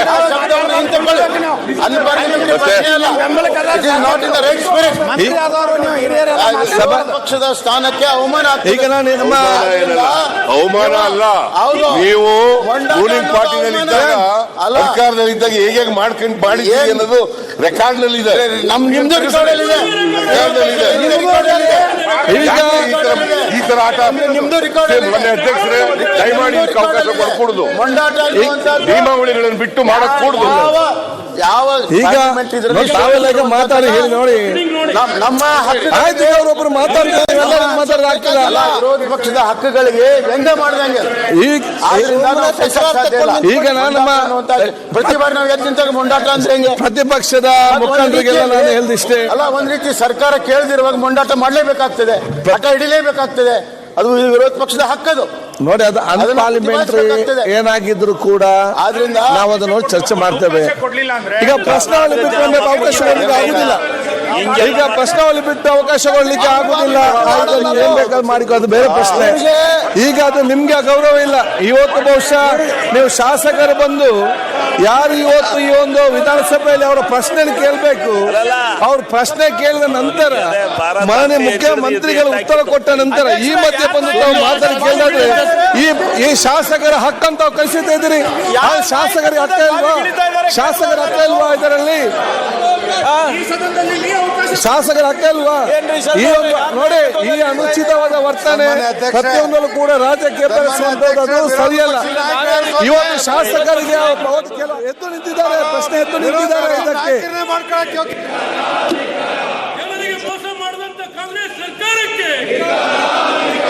ಈಗ ಶಾಸಕರು ಪ್ರಶ್ನೆ ಕೇಳ್ತಾ ಇದ್ದಾರೆ, ಅಲ್ಲಿ ಮಾತಾಡೋದು ಅವಕಾಶ ಮಾಡಿ. ನೀವು ಶಾಸಕರ ಹಕ್ಕನ್ನು ತಾವು ಮೊಟಕುಗೊಳಿಸ್ತಾ ಇದ್ದೀರಿ. ಜನ ಇವತ್ತು ನಿಮ್ಮನ್ನೆಲ್ಲ ಕೂಡ ನೋಡ್ತಾ ಇದ್ದಾರೆ. ನಿಮ್ಮ ಅನುಚಿತ ವರ್ತನೆ ಶಾಸಕರಿಗೆ ಪ್ರಶ್ನೆಗೆ ಅವಕಾಶ ಮಾಡಿ ಕೊಡುವುದಿಲ್ಲ.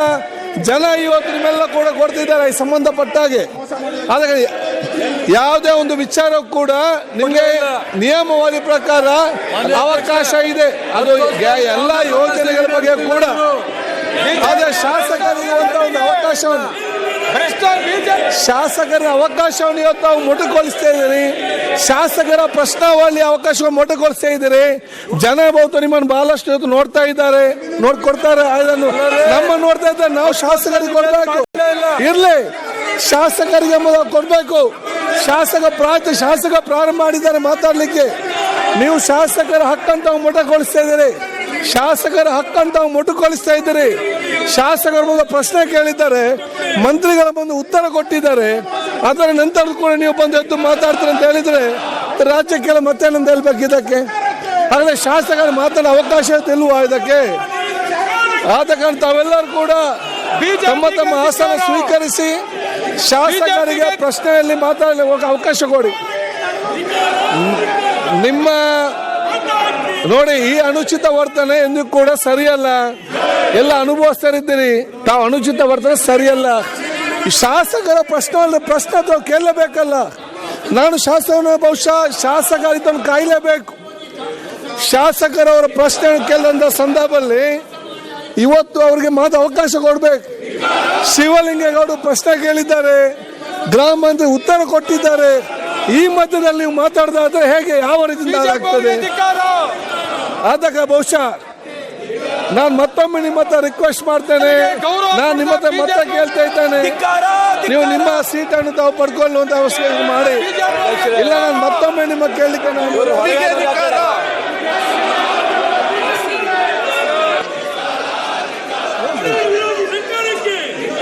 ಈಗ ಬಹಳ ಸ್ಪಷ್ಟವಾಗಿದೆ, ಇವತ್ತು ನೀವು ಬಹುಶಃ ಕೊಡ್ತಾ ಇದ್ದಾರೆ. ಪ್ರಶ್ನೋತ್ತರ ನಂತರ ಶೂನ್ಯ ವೇಳೆ ಅಂತ ಇದೆ, ಅದರ ನಂತರ ಅಂತ ಇದೆ. ನಿಮ್ಮ ನಿಯಮಾವಳಿ ಪ್ರಕಾರ ನೀವು ಪಾಲಿಸಿ. ನಿಮ್ಗೆ ನಿಯಮ ಯಾವುದು ಬೇಡವಾಗಾದ್ರೆ, ನಿಯಮ ಕಾನೂನು ಯಾವುದು ಬೇಡವಾ? ಯಾಕೆ ಕೇಳಬೇಕು? ಯಾಕೆ ನೀವು ಅಜೆಂಡ್ಮೆಂಟ್ ಮೋಷನ್ ಕೊಟ್ಟಿದ್ದೀರಿ? ನೀವು ಆಲ್ರೆಡಿ ಅಜೆಂಡ್ಮೆಂಟ್ ಮೋಷನ್ ಕೊಟ್ಟಿದ್ದೀರಿ. ನೀವು ಕೊಟ್ಟ ನಂತರ ಕ್ವಶನ್ ಅವರ್ ಮತ್ತು ಝೀರೋ ಅವರ್ ಆದಂತ ಅವಕಾಶ ಕೊಡ್ತೇವೆ ನಾವು ಹೇಳಿದ್ದೇವೆ. ಇದಕ್ಕೆ ಸಂಬಂಧಪಟ್ಟಂತೆ ಹೇಳಿದಲ್ಲ ಅಲ್ಲ, ಮಧ್ಯದಲ್ಲಿ ಹೇಗೆ ಮಾತಾಡ್ಲಿಕ್ಕೆ ಆಗ್ತದೆ? ಕ್ವಶನ್ ಸ್ಟಾರ್ಟ್ ಮಾಡಿದ್ದಾರೆ, ಆಲ್ರೆಡಿ ಸ್ಟಾರ್ಟ್ ಮಾಡಿದ್ರು. ಸ್ಟಾರ್ಟ್ ಮಾಡಿ ಉತ್ತರ ಕೊಡ್ತಾ ಇದ್ದಾರೆ. ಈ ಮಧ್ಯೆ ಯಾವ ರೀತಿ ಆಗ್ತದೆ? ಬಹುಶಃ ಇವತ್ತು ತಾವೆಲ್ಲರೂ ಕೂಡ ಶಾಸಕರ ಬಹಳಷ್ಟು ಉತ್ತಮವಾದ ಪ್ರಶ್ನೆಗಳಿದೆ. ಅವರಿಗೆ ಅವಕಾಶ ಮಾಡಿಕೊಡುವಂತ ಕೆಲಸ ಮಾಡಿ. ಶಾಸಕರ ಉತ್ತಮವಾದ ಬಗ್ಗೆ ಮತ್ತೊಮ್ಮೆ ನಿಮ್ಮ ಹತ್ರ ಮನವಿ ಮಾಡ್ತೇನೆ. ನಾ ಮತ್ತೊಮ್ಮೆ ಮನವಿ ಮಾಡುವಂತದ್ದು, ಶಾಸಕರಿಗೆ ಅವರ ಪ್ರಶ್ನೆ ಕೇಳುವಂತ ಅವಕಾಶ ಮಾಡಿಕೊಡಿ. ಅಲ್ಲ, ನೀವು ಕೊಡ್ಬೇಕು. ನೀವೆಲ್ಲ ಸೀನಿಯರ್ಸ್ ಇದ್ದೀರಿ, ಶಾಸಕರ ಪ್ರಶ್ನೆ ಕೇಳಲೇಬಾರ್ದ? ಸನ್ಮಾನ್ಯ ಅಧ್ಯಕ್ಷ ವಿರೋಧ ಪಕ್ಷ ನಾಯಕರೇ ಇಲ್ಲ. ಅಲ್ಲ, ನೀವು ಯಾವ ಹೇಗೆ ಮಾತಾ ಕೇಳುವಂತದ್ದು? ಅಲ್ಲಿ ಪ್ರಶ್ನೆ ಕೇಳಿದ್ದಾರೆ, ಉತ್ತರ ಕೊಟ್ಟಿದ್ದಾರೆ. ಈ ಮಧ್ಯೆ ಮಾತಾಗೆ ಕೇಳುವಂತದ್ದು, ಅಲ್ಲಿ ಪ್ರಶ್ನೆ ಕೇಳಿ ಉತ್ತರ ಕೊಟ್ಟಿದ್ದಾರೆ. ಈ ಮಧ್ಯೆ ಏನ್ ಮಾತಾಡುದು? ನಿಮ್ಗೆ ಅರ್ಥ ಬೇಕಲ್ಲ, ಆ ಮಧ್ಯದಲ್ಲಿ ನಾವು ಮಾತಾಡಲಿಕ್ಕೆ ಬೇಕಾ? ಮಾತ್ರ ಕೇಳುವಂತದ್ದು, ನೀವು ಶಾಸಕರ ಹಕ್ಕನ್ನು ತಾವು ಮೊಟಕುಗೊಳಿಸ್ತಾ ಇದ್ದೀರಿ. ಇದು ನಿಮ್ಗೆ ಸರಿಯಾದ ಒಂದು ವಿಚಾರ ಅಲ್ಲ. ಈ ಅನುಚಿತ ವರ್ತನೆ ಬಹುಶಃ ನಿಮ್ಗೆ ಸರಿ ಕಾಣುವುದಿಲ್ಲ. ಪ್ರತಿಯೊಂದಲ್ಲೂ ಕೂಡ ರಾಜ್ಯಕ್ಕೆ ಮಾಡಲಿಕ್ಕೆ ಹೋಗಬೇಡಿ. ಶಾಸಕರಿಗೆ ಅವರ ಅವಕಾಶ ಮಾಡಿಕೊಡಿ. ಆದಾಗ ನಾನು ಮತ್ತೊಮ್ಮೆ ನಿಮ್ಮ ಹತ್ರ ಕೇಳ್ತಾ ಇದ್ದಾನೆ, ತಾವೆಲ್ಲ ಕೂಡ ನಿಮ್ಮ ಆಸನಕ್ಕೆ ಹೋಗಿ ಪ್ರಶ್ನೋತ್ತರ ಮುಗಿಲಿ. ಪ್ರಶ್ನೋತ್ತರ ಮುಗಿದ ನಂತರ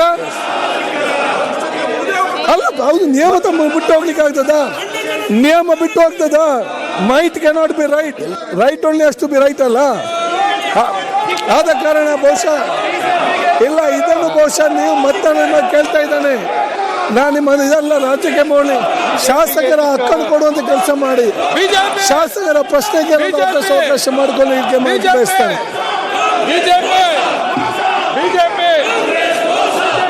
ಇವತ್ತು ಬಹುಶಃ ನೀವು ಶಾಸಕರಿಗೆ ತಮ್ಮ ಅವಕಾಶ ಮಾಡಿಕೊಳ್ಳಿ.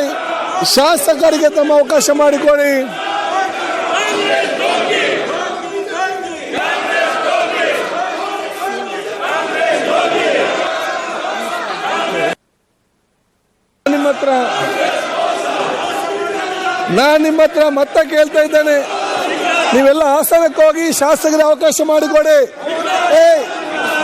ನೋಡಿ ಅವರೇ, ಅವರು ನಿಯಮ ಮೀರಿದ್ದಾರೆ ಅಂತ ನೀವು ನಿಮ್ಮ ಹೋಗಬೇಡಿ. ನೀವು ನಿಮ್ಮ ಸ್ಥಾನ ಹೋಗಿ ಕೂತ್ಕೊಳ್ಳಿ.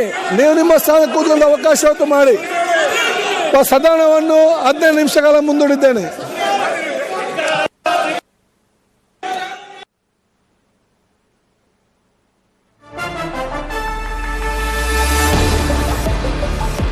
ವಿಧಾನಸಭೆ ಕಲಾಪದಲ್ಲಿ ಗ್ಯಾರಂಟಿ ಗದ್ದಲ, ಸದನವನ್ನ 15 ನಿಮಿಷಗಳ ಕಾಲ ಮುಂದೂಡಿಕೆ ಮಾಡಲಾಗಿದೆ. ವಿಧಾನಸಭೆ ಕಲಾಪವನ್ನ 15 ನಿಮಿಷ ಮುಂದೂಡಿಕೆ ಮಾಡಿದ್ದಾರೆ. ಕೋಟಿ ಕೋಟಿ ಖರ್ಚು ಮಾಡಿ ಅಧಿವೇಶನವನ್ನ ಮಾಡಲಾಗುತ್ತೆ. ಇಲ್ಲೋಗಿ ಜಗಳ ಆಡ್ತಾರೆ. ಡಿಎ ಇದ್ರ ಜೊತೆಗೆ ಅವ್ರಿಗೆಲ್ಲ ರೀತಿಯಾದಂಥ ಸೌಲಭ್ಯವನ್ನ ಕೊಟ್ಟು ಅಧಿವೇಶನದಲ್ಲಿ ಜನರ ಸಮಸ್ಯೆಗಳನ್ನ ಚರ್ಚೆ ಮಾಡ್ರಪ್ಪ ಅಂತ ಕಳಿಸ್ತಾರೆ. ಆದ್ರೆ ಇಲ್ಲಿ ಗದ್ದಲ, ಗಲಾಟೆ, ಕೋಲಾಹಲ, ನೀರಲ್ಲಿ ಹೋಮ, ಒಟ್ಟಿನಲ್ಲಿ ಜನರ ಟ್ಯಾಕ್ಸ್ ದುಡ್ಡನ್ನ ಹೆಂಗೆಲ್ಲ ಪೋಲ್ ಮಾಡಬಹುದು ಅನ್ನೋದಕ್ಕೆ ಈ ವಿಧಾನಸಭೆ, ವಿಧಾನ ಪರಿಷತ್ನಲ್ಲಿ ನಡೆಯುತ್ತಲ್ಲ ಈ ಕಲಾಪಗಳು, ಇವೇ ಸಾಕ್ಷಿ. ಇವರು ವೈಯಕ್ತಿಕ ಜಿದ್ದಿನ ರೀತಿಯಲ್ಲಿ ಬಿದ್ದಿರ್ತಾರಲ್ಲ, ಮಾತಾಡ್ಲಿಕ್ಕೆ ಅವಕಾಶ ಇರಲ್ಲ, ಮಾತೆತ್ತಿದ್ರೆ ಪ್ರತಿಭಟನೆ. ನೋಡ್ತಾ ಇದ್ದೀರಲ್ಲ ವಿಧಾನಸಭೆ, ವಿಧಾನ ಪರಿಷತ್ನಲ್ಲಿ ಹೆಂಗ್ ನಡೀತಾ ಇದೆ ಕಲಾಪಗಳು ಅಂತ.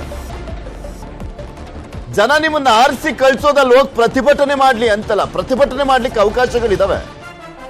ಆದ್ರೆ ಏನ್ ಮಾಡ್ತಾ ಇದ್ದಾರೆ, ಅಧಿವೇಶನ ಆರಂಭ ಆಗ್ತಿದ್ದಂಗ್ಲೆ ಪ್ರತಿಭಟನೆ. ಎಲ್ಲಾ ಪಕ್ಷದವರು ಅಷ್ಟೇ, ಇವ್ರ ಪ್ರತಿಪಕ್ಷ ಇದ್ದಾಗ ಅವರು, ಅವ್ರ ಪ್ರತಿಪಕ್ಷ ಇದ್ದಾಗ ಇವರು. ಏನ್ ಮೆಸೇಜ್ ಕೊಡ್ತಾ ಇದಾರಪ್ಪ? ಅಧಿವೇಶನ ನಡೆಸೋದೇ ತಪ್ಪು ಅನ್ಸುತ್ತೆ. ಪ್ರತಿಭಟನೆ ಮಾಡಿ ನೀರಲ್ಲಿ ಹೋಮ ಮಾಡಿಬಿಡೋದು. ಅಧಿವೇಶನದಲ್ಲಿ ಗದ್ದಲ, ಕೋಲಾಹಲ ನಡೀತಾ ಇರುವಂತದ್ದು. ಸೊ ಹೀಗಾಗಿ ಸದನವನ್ನ ಮುಂದೂಡಲಾಗಿದೆ. ಸೊ ಹೀಗಾಗಿ ಮುಂದಿನ ಸುದ್ದಿಗೆ ಹೋಗೋಣ. ವರ್ಗಾವಣೆ ಆರೋಪದ ಬೆನ್ನಲ್ಲೇ ಈಗ ಗುಪ್ತಾಗಿ ಸಭೆಯನ್ನ ಮಾಡಲಾಗಿದೆ. ನಿನ್ನೆಷ್ಟೇ ಕುಮಾರಸ್ವಾಮಿ ಅವರು ವರ್ಗಾವಣೆ ವಿಚಾರಕ್ಕೆ ಸಂಬಂಧಪಟ್ಟಂತೆ 30 ಲಕ್ಷ ಲಂಚ ಕೊಡ್ಬೇಕಂತೆ ಅಂತ ಒಂದು ಬಾಂಬ್ ಸಿಡಿಸಿದ್ರು. ಇವತ್ತು ಗುಪ್ತ ಸಭೆ ನಡೆದಿದೆ. ಯಾರ ಮನೆಯಲ್ಲಿ? ಎಚ್.ಸಿ. ಮಹದೇವಪ್ಪ ಅವರ ನಿವಾಸದಲ್ಲಿ ನಡೆದಿರುವಂತ ಸಭೆ ಇದು. ಆ ಸಭೆಯಲ್ಲಿ ಗೃಹ ಸಚಿವರಾಗಿರುವಂತಹ ಪರಮೇಶ್ವರ್ ಅವರು, ಆಹಾರ ಮತ್ತು ನಾಗರಿಕ ಪೂರೈಕೆ ಸಚಿವರಾಗಿರುವಂತಹ ಮುನಿಯಪ್ಪ ಅವರ ಉಪಸ್ಥಿತಿ ಇತ್ತು. ಯಾವ ಸಚಿವರು ಅಂದ್ರೆ ದಲಿತ ಸಮುದಾಯದ ಸಚಿವರು ಒಟ್ಟಿಗೆ ಸೇರಿ ಸಭೆಯನ್ನ ಮಾಡಿದ್ದಾರೆ. ಸ್ಟಿಂಗ್ ಆಪರೇಷನ್ ಬಗ್ಗೆ ಕೂಡ ಸಮಾಲೋಚನೆಯಂತೆ. ಸಚಿವರೊಬ್ಬರ ಅಳಿಯ ಡೀಲ್ ಬಗೆಗಿನ ಸ್ಟಿಂಗ್ ಅಂತೆ. ಮಾವನ ಖಾತೆಯಲ್ಲಿ ಅಳಿಯ ಮಾಡ್ತಾ ಇದ್ದಾನಂತೆ ಡೀಲ್ ಅನ್ನ. ಯಾರು ಅದು ಅಂತ ತುಂಬಾ ಕುತೂಹಲ ಇದೆ ಎಲ್ರಿಗೂ ಈಗ. ಬಿಕಾಸ್ ಇನ್ನು ಆರಂಭದಲ್ಲೇ ಈ ರೀತಿಯಾಗಿ ಡೀಲ್ಗಳು, ಸ್ಟಿಂಗ್ ಆಪರೇಷನ್ ಬಯಲಾಯ್ತು ಅಂದ್ರೆ ಮುಗಿತು ಸರ್ಕಾರದ ಕತೆ. ವಿಧಾನಸೌಧದಲ್ಲೇ ಡೀಲ್ ಮಾಡಲಾಗಿದೆಯಂತೆ. ಸ್ಟಿಂಗ್ ವಿಡಿಯೋ ಬಹಿರಂಗ ಆಗಬಾರದು ಅಂತ ಚರ್ಚೆಯನ್ನ ಮಾಡಲಾಗಿದೆ ಅಂತ ಹೇಳಲಾಗ್ತಾ ಇದೆ. ವರ್ಗಾವಣೆ ಇಲಾಖೆ ಟೆಂಡರ್ ಬಗ್ಗೆ ಡೀಲ್ ಆರೋಪವನ್ನ ಮಾಡಲಾಗ್ತಾ ಇದೆ. ಬೆಂಗಳೂರಿನ ಡಾಲರ್ಸ್ ಕಾಲೋನಿಯಲ್ಲಿರುವಂತಹ ಮನೆಯಲ್ಲಿ ಸಭೆಯನ್ನ ಮಾಡಲಾಗಿದೆ.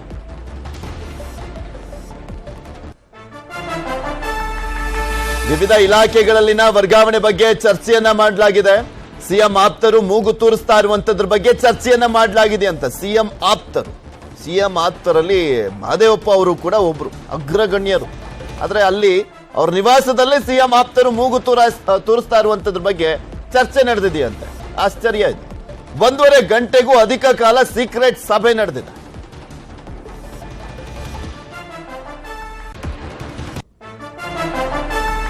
ವರ್ಗಾವಣೆ ಬಾಂಬ್ಗೂ ಸ್ಟಿಂಗಿಗೂ ಲಿಂಕ್ ಇದೆಯಾ ಅನ್ನುವಂತ ಒಂದು ಪ್ರಶ್ನೆ ಇದೆ.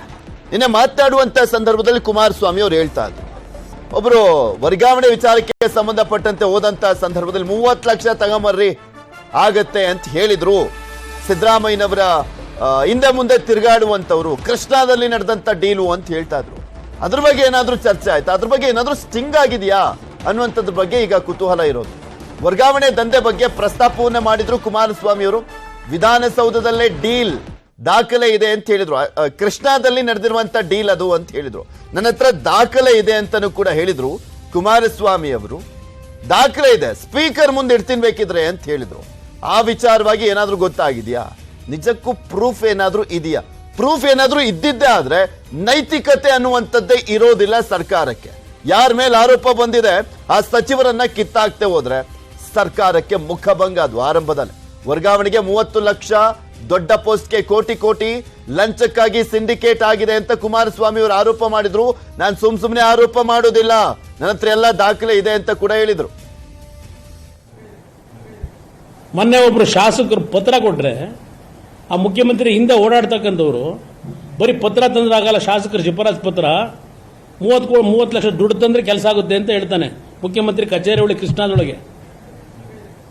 ಮೊನ್ನೆ ಒಬ್ರು ಶಾಸಕರು ಪತ್ರ ಕೊಟ್ರೆ ಆ ಮುಖ್ಯಮಂತ್ರಿ ಹಿಂದೆ ಓಡಾಡ್ತಕ್ಕಂಥವ್ರು ಬರೀ ಪತ್ರ ತಂದ್ರಾಗಲ್ಲ, ಶಾಸಕರ ಶಿಫಾರಸ್ ಪತ್ರ 30 ಲಕ್ಷ ದುಡ್ಡು ತಂದ್ರೆ ಕೆಲಸ ಆಗುತ್ತೆ ಅಂತ ಹೇಳ್ತಾನೆ ಮುಖ್ಯಮಂತ್ರಿ. ಈಗ ಮೊದಲನೇ ಬಾರಿಗೆ ಕಮರ್ಷಿಯಲ್ ಟ್ಯಾಕ್ಸಲ್ಲೂ ಈ ಸಿಂಡಿಕೇಟ್ ವ್ಯವಸ್ಥೆ ಪ್ರಾರಂಭ ಮಾಡಿದ್ದಾರೆ. ಈಗ ಸೈನಿಕ ರೆಡಿಯಾಗಿ ನಿಂತಿದೆ. ಈಗ ಕಮಿಷನ್ ಟೇಬಲ್ ಮೇಲೆ ಭ್ರಷ್ಟಾಚಾರವನ್ನು ಇಲಾಖಾವಾರು ಎಕ್ಸ್ಪ್ಯಾನ್ಷನ್ ನಡೀತಾ ಇದೆ. ಈಗ ಇದೆಲ್ಲದ್ರ ಬಗ್ಗೆ ಮತ್ತಷ್ಟು ಮಾಹಿತಿಯನ್ನು ನೀಡ್ತಾರೆ ನಮ್ಮ ಪೊಲಿಟಿಕಲ್ ಬ್ಯೂರೋ ಮುಖ್ಯಸ್ಥರಾಗಿರುವಂತಹ ಚಿದಾನ್ ಪಟೇಲ್ ನಮ್ಮ ಜೊತೆ ನೇರ ಸಂಪರ್ಕದಲ್ಲಿ ಜಾಯಿನ್ ಆಗ್ತಾರೆ. ಚಿದಾನ್ ಪಟೇಲ್, ದಲಿತ ಸಮುದಾಯದ ಸಚಿವರ ಒಂದು ಸೀಕ್ರೆಟ್ ಸಭೆ, ಇದು ರಹಸ್ಯ ಸಭೆಯಲ್ಲಿ ಏನೇನೆಲ್ಲ ಚರ್ಚೆ ಆಯ್ತು ಅಂತ ಒಂದು ಪ್ರಮುಖವಾದಂತ ವಿಚಾರ ನೋಡ್ತಾ ಇದ್ದೆ ನಾನು. ಸಚಿವರೊಬ್ಬರ ಅಳಿಯನ ಸ್ಟಿಂಗ್ ವಿಚಾರ. ಯಾರು ಆ ಸಚಿವ, ಯಾರು ಅವರ ಅಳಿಯ, ಏನೆಲ್ಲ ಡೀಲ್ ಬಗ್ಗೆ ಎಲ್ಲ ಚರ್ಚೆ ಆಯ್ತು ಅನ್ನೋಂಥದ್ರ ಬಗ್ಗೆ ಮಾಹಿತಿ ಸಿಗ್ತಾ ಇದೆ. ಪೃಥ್ವಿ, ಪ್ರಮುಖ ಖಾತೆಯನ್ನು ಒಳಗೊಂಡಿರ್ತಕ್ಕಂಥ ಸಚಿವರ ಅಳಿಯ ವಿಧಾನಸೌಧದಲ್ಲಿ ಅತಿ ದೊಡ್ಡ ಹುದ್ದೆಯಲ್ಲಿ ಇರ್ತಕ್ಕಂಥವ್ರು. ಇವರು ತಮ್ಮ ಮಾವನ ಖಾತೆಯಲ್ಲಿ ಮೂಗು ತೂರಿಸ್ತಿರುವಂಥದ್ದು, ಅದು ಟೆಂಡರ್ ಇರ್ಬೋದು, ವರ್ಗಾವಣೆ ಇರ್ಬೋದು, ಎಲ್ಲ ವಿಚಾರಗಳಲ್ಲಿ ವ್ಯಾಪಾರ ಮತ್ತು ವ್ಯವಹಾರವನ್ನು ಮಾಡ್ತಿರುವಂಥದ್ದು. ಈ ಸಂಬಂಧಪಟ್ಟಾಗೆ ಖಾಸಗಿ ವ್ಯಕ್ತಿಯೊಬ್ಬರು ಆ ಸಚಿವರ ಅಳಿಯನ ಒಂದು ಸ್ಟಿಂಗ್ ಆಪರೇಷನ್ ಮಾಡಿರುವಂಥದ್ದು, ಲಂಚ ಮತ್ತು ಡೀಲ್ ವ್ಯವಹಾರದ ಸಂಬಂಧಪಟ್ಟಾಗೆ ಸ್ಟಿಂಗ್ ಆಪರೇಷನ್ ಮಾಡುವಂಥದ್ದು. ಆ ಸ್ಟಿಂಗ್ ಆಪರೇಷನ್ ಸದ್ಯದಲ್ಲೇ ಬಹಿರಂಗ ಆಗುತ್ತೆ ಅಂತ ಹೇಳಲಾಗ್ತದೆ. ಹಾಗಾಗಿ ಎಲ್ಲ ಒಂದು ಕಡೆ ಸಚಿವರ ಅಳಿಯರ ಸ್ಟಿಂಗ್ ಆಪರೇಷನ್ ಬಹಿರಂಗವಾದರೆ ಸಚಿವರ ಖಾತೆಗೆ ಕುತ್ತು ಆಗುವ ಸಾಧ್ಯತೆ ಇದೆ ಅಂತ ಹೇಳಲಾಗ್ತದೆ. ಅವರು ಪ್ರಮುಖ ದಲಿತ ಪರಿಶಿಷ್ಟ ಸಚಿವರು ಕೂಡ ಹೌದು. ಹಾಗಾಗಿ ಈ ಸಂಬಂಧಪಟ್ಟಾಗೆ ಸ್ಟಿಂಗ್ ಆಪರೇಷನ್ ಅನ್ನ ಹೊರಗೆ ಬರದಂತೆ ಬಯಲಾಗದಂತೆ ತಡೆಯುವ ಸಂಬಂಧಪಟ್ಟಾಗೆ ಮಹತ್ತರವಾದ ಸಭೆ ಇವತ್ತು ನಡೆದಿರುವಂತದ್ದು. ಸಚಿವರಾಗಿರ್ತಕ್ಕಂಥ KH ಮುನಿಯಪ್ಪ, ಗೃಹ ಸಚಿವರಾಗಿರ್ತಕ್ಕಂಥ ಡಾಕ್ಟರ್ ಜಿ ಪರಮೇಶ್ವರ್ ಅವರು ಇವತ್ತು ಡಾಲರ್ಸ್ ಕಾಲೋನಿಯ ಸಮಾಜ ಕಲ್ಯಾಣ ಸಚಿವ ಡಾಕ್ಟರ್ SC ಮಾದೇವಪುರ ನಿವಾಸದಲ್ಲಿ 1.5 ಗಂಟೆಗೂ ಹೆಚ್ಚು ಸಮಯ ಮಾತುಕತೆಯನ್ನು ನಡೆಸಿರುವಂತದ್ದು.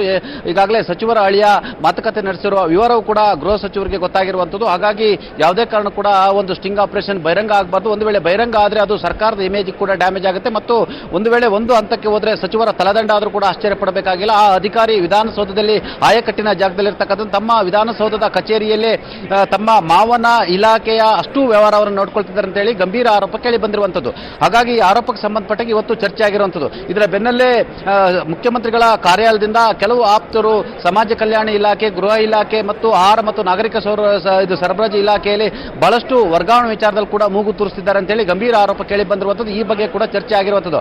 ಒಟ್ಟಾರೆ ಎಲ್ಲ ಒಂದ್ ಕಡೆ ಈ ಸರ್ಕಾರದಲ್ಲಿ ಸಚಿವರ ಅಳಿಯರೊಬ್ಬರು ವಿಧಾನಸೌಧದ ಆಯಕಟ್ಟಿನ ಜಾಗದಲ್ಲಿರ್ತಕ್ಕಂಥ ಅಧಿಕಾರಿಯವರು ಡೀಲ್ ಕುದುರಿಸುವ ಸ್ಟಿಂಗ್ ಆಪರೇಷನ್ ಆಗಿರುವಂತದ್ದು. ಹಾಗಾಗಿ ಇದೆಲ್ಲ ಒಂದ್ ಕಡೆ ಈಗಾಗಲೇ ಆ ಸಚಿವರಿಗೆ ಎಲ್ಲ ಒಂದ್ ಕಡೆ ಇದು ನುಂಗಲಾರದ ಬಿಸಿ ತುಪ್ಪವಾಗಿ ಪರಿಣಮಿಸಿರುವಂತದ್ದು. ಒಂದು ವೇಳೆ ಸ್ಟಿಂಗ್ ಆಪರೇಷನ್ ಬಯಲಾದ್ರೆ ತಮ್ಮ ಸಚಿವ ಸ್ಥಾನಕ್ಕೆ ಕುತ್ತು ಮತ್ತು ಹೈಕಮಾಂಡ್ ಯಾವುದೇ ಕಾರಣ ಕೂಡ ಸಹಿಸಲ್ಲ, ಸಚಿವ ಸ್ಥಾನಕ್ಕೆ ರಾಜೀನಾಮೆ ಕೊಡಿಸುತ್ತೆ ಎಂಬ ಆತಂಕ ಎದುರಾಗಿರುತ್ತದೆ. ಹಾಗಾಗಿ ಗೃಹ ಸಚಿವ ಡಾಕ್ಟರ್ ಜಿ ಪರಮೇಶ್ವರ್ ಜೊತೆ ಇವತ್ತು ವಿಸ್ತೃತವಾಗಿ ಈಗ ಪಟೇಲ್, ಇಲ್ಲಿ ಪ್ರಮುಖವಾಗಿ ಕುಮಾರಸ್ವಾಮಿ ಅವರು ನನ್ನ ಹತ್ರ ದಾಖಲೆ ಇದೆ, ಸ್ಪೀಕರ್ ಮುಂದೆ ಬೇಕಿದ್ರೆ ಇಡ್ತೀನಿ, ನಾನು ಸುಮ್ನೆ ಮಾತಾಡೋನಲ್ಲ ಅಂತ ಹೇಳ್ತಾ ಇದ್ರು ಕುಮಾರಸ್ವಾಮಿ ಅವರು. ಈ ಸ್ಟಿಂಗ್ ವಿಚಾರದ್ದೇನಾ ಅಂತ ದಾಖಲೆ ಏನಾದ್ರು ಇದ್ರೆ ಕುಮಾರಸ್ವಾಮಿ ಅವ್ರ ಬಳಿ? ಪೃಥ್ವಿ, HD ಕುಮಾರಸ್ವಾಮಿ ಅವರು ಆರೋಪ ಮಾಡಿರೋದು ಮುಖ್ಯಮಂತ್ರಿಗಳ ಗೃಹ ಕಚೇರಿ ಕೃಷ್ಣಾದಲ್ಲಿರ್ತಕ್ಕಂಥ ವ್ಯಕ್ತಿ ಅಂತ ಹೇಳ್ತಿದ್ದಾರೆ. ಅದು ಕೃಷ್ಣಾದಲ್ಲೇ ಕೆಲಸ ಮಾಡ್ತಕ್ಕಂಥ ವ್ಯಕ್ತಿಯವರು ಕೇಳಿದ್ದಾರೆ ಅಂತ ಹೇಳಲಾಗ್ತದೆ. ಯಾಕಂತ ಹೇಳಿದ್ರೆ ಮೂರನೇ ವ್ಯಕ್ತಿ ಒಂದು ವೇಳೆ ಹಣವನ್ನು ಕೇಳಿದ್ರೆ ಅದು ಎಲ್ಲ ಒಂದ್ ಕಡೆ ಈಗಾಗಲೇ ವರ್ಗಾವಣೆ ವಿಚಾರ ಸಂಬಂಧಪಟ್ಟಿಗೆ ಬಹಳಷ್ಟು ದಂಧೆಗಳು ನಡೀತಿರುವಂತದ್ದು. ಯಾವುದೇ ಖಾಸಗಿ ವ್ಯಕ್ತಿ ವ್ಯಾಪಾರ ಮತ್ತು ವ್ಯವಹಾರವನ್ನು ಡೀಲ್ ಅನ್ನು ಕುದುರಿಸಬಹುದು. ಆದರೆ ಮುಖ್ಯಮಂತ್ರಿಗೆ ಸಂಬಂಧಿತ ವಿಚಾರವಾಗಿದ್ರೆ ಅದು ಮುಖ್ಯಮಂತ್ರಿಗಳಿಗೆ ಸಂಬಂಧಿಸಿದ ಅಧಿಕಾರಿ ಏನಾದರೂ ಒಂದು ವೇಳೆ ಡೀಲ್ ಕುದುರಿಸ ಕುಮಾರಸ್ವಾಮಿ ಅವರಿಗೆ ದಾಖಲಾತಿ ಸಿಕ್ಕಿದ್ರೆ ಅದು ಅಕ್ಷಮ್ಯ ಅಪರಾಧ ಮತ್ತು ಆ ಸಂಬಂಧಪಟ್ಟದ್ದು ತನಿಖೆ ಆಗಲೇಬೇಕು. ಆದ್ರೆ ಕುಮಾರಸ್ವಾಮಿ ಅವರು ಹೇಳ್ತಿರೋದು ಎಲ್ಲೊಂದ್ ಕಡೆ ಒಂದು ಮಾತಲ್ಲಿ ಹೇಳ್ತಾರೆ, ಎಲ್ಲದಕ್ಕೂ ಕೂಡ ದಾಖಲೆ ಕೊಡ್ಲಿಕ್ಕಾಗುತ್ತಾ ಅಂತ ಒಂದು ಮಾತನ್ನು ಕೂಡ ಹೇಳ್ತಾರೆ. ಜೊತೆಗೆ ಇದರ ಬೆನ್ನಲ್ಲೇ ಕೃಷ್ಣಾದಲ್ಲಿ ಕೆಲಸ ಮಾಡ್ತಕ್ಕಂಥ ಸಿಬ್ಬಂದಿ ಅಂತ ಹೇಳ್ತಾರೆ. ಯಾರೋ 108 ಸಿಬ್ಬಂದಿಗಳಲ್ಲಿ ಯಾರೋ ಒಬ್ರು ವ್ಯವಹಾರದ ವಿಚಾರವಾಗಿ ಹಣದ ವ್ಯವಹಾರವನ್ನು ಮಾತನಾಡಿದ್ರೆ ಎಲ್ಲೊಂದ್ ಕಡೆ ಅದು ಎಲ್ಲೊಂದ್ ಕಡೆ ಪೂರಕ ಸಾಕ್ಷಿ ಅಂತ ಕೂಡ ಹೇಳಕ್ಕಾಗಲ್ಲ. ಆದ್ರೆ ಮುಖ್ಯಮಂತ್ರಿ ಇರ್ಬೋದು, ಅವರ ಸಚಿವರು ಇರ್ಬೋದು, ಯಾರು ನೇರವಾಗಿ ಹಣ ತೆಗೆದುಕೊಳ್ಳುವ ಸಂಬಂಧಪಟ್ಟ ಏನೋ ದಾಖಲೆಗಳಿದ್ರೆ ಅದನ್ನ ಒಪ್ಪತಕ್ಕಂಥದ್ದು. ಆದ್ರೆ ಕುಮಾರಸ್ವಾಮಿ ಅವರಿಗೆ ಒಂದು ಹಂತದಲ್ಲಿ ಹೇಳ್ತಾರೆ ದಾಖಲೆ ನನ್ನ ಹತ್ರ ಇದೆ ಅಂತ ಹೇಳಿ, ಮತ್ತೊಂದು ಕಡೆ ಕೆಲವೊಂದು ಮಾತುಕತೆ ನಡೆಸಿದಕ್ಕೆ ದಾಖಲೆ ಕೊಡ್ಲಿಕ್ಕಾಗತ್ತೆ ಎಂಬ ಮಾತನ್ನು ಕೂಡ ಹೇಳ್ತಾರೆ. ಆದ್ರೆ ಸದ್ಯ ಕುಮಾರಸ್ವಾಮಿ ಬಳಿ ಎಲ್ಲೊಂದ್ ಕಡೆ ಏನು ವರ್ಗಾವಣೆಗೆ ವಿಚಾರ ಸಂಬಂಧಪಟ್ಟಾಗೆ ಹಣ ಕೇಳಿರುವಂತ ಮತ್ತು ದಂಧೆ ನಡೆದಿರುವ ಸಂಬಂಧಪಟ್ಟಾಗೆ ಎಲ್ಲೊಂದ್ ಕಡೆ ದಾಖಲಾತಿ ಇದೆ ಅಂತ ಕೂಡ ಹೇಳಲಾಗ್ತಿದೆ. ಇದು ಒಂದು ಭಾಗ. ಮತ್ತೊಂದು ಕಡೆ ವಿಧಾನಸೌಧದಲ್ಲಿರ್ತಕ್ಕಂಥ ಅಧಿಕಾರಿಯ ಏನು ಸಂಬಂಧಪಟ್ಟಾಗೆ ಖಾಸಗಿ ವ್ಯಕ್ತಿಯವರು ಸ್ಟಿಂಗ್ ಆಪರೇಷನ್ ಮಾಡಿದ್ದಾರೆ ಅಂತ ಹೇಳಲಾಗ್ತಿದೆ. ಆ ಅಧಿಕಾರಿಯ ಮಾವ ಅತಿ ದೊಡ್ಡ ಖಾತೆಯಲ್ಲಿ ಇದ್ದಾರೆ ಅಂತ ಹೇಳಲಾಗ್ತಿದೆ. ಈ ಹಿಂದೆ ಕೇಂದ್ರದ ಸಚಿವರು ಕೂಡ ಆಗಿದ್ರು ಅಂತ ಹೇಳಲಾಗ್ತದೆ, 7 ಬಾರಿ ಸಂಸದರು ಕೂಡ ಆಗಿದ್ದರು ಅಂತ ಹೇಳಲಾಗ್ತದೆ. ಅವರ ಅಳಿಯ ಎಲ್ಲೊಂದ್ ಕಡೆ ವಿಧಾನಸೌಧದಲ್ಲಿ ತಮ್ಮ ಕೊಠಡಿಯಲ್ಲಿ ಎಲ್ಲ ಒಂದ್ ಕಡೆ ವ್ಯವಹಾರ ಏನು ವರ್ಗಾವಣೆ ಸಂಬಂಧಪಟ್ಟಾಗೆ ಡೀಲ್ ಹೇಳೋದೊಂದು ಬಾಕಿ ಇತ್ತು ಅಷ್ಟೇ. ಇದರಲ್ಲಿ ಇಷ್ಟೆಲ್ಲ ಹೇಳಾದ್ಮೇಲೆ ಮುನಿಯಪ್ಪ ಅವರು ಅನ್ನುವಂತ ಹೆಸರು ಬರೋದೊಂದು ಬಾಕಿ ಇತ್ತು ಅಷ್ಟೇ. ಧನ್ಯವಾದ ಚಿದಾನ್ ಪಟೇಲ್ ನಿಮ್ಮೆಲ್ಲ ಮಾಹಿತಿಗಾಗಿ. ಸರ್ಕಾರದ ಮೇಲೆ ಈಗಲೇ ಆರೋಪಗಳು ಎದುರಾಗ್ತಾ ಇರುವಂತದ್ದು ಮತ್ತು ಒಂದ್ ಕಡೆ ಕುಮಾರಸ್ವಾಮಿ ಅವರು ಕೂಡ ಆರೋಪವನ್ನೇ ಮಾಡ್ತಾ ಇದ್ದಾರೆ. ನೋಡೋಣ ಎಲ್ಲಿಗೆ ಹೋಗಿ ತಲುಪುತ್ತೆ ಇದು ಅಂತ.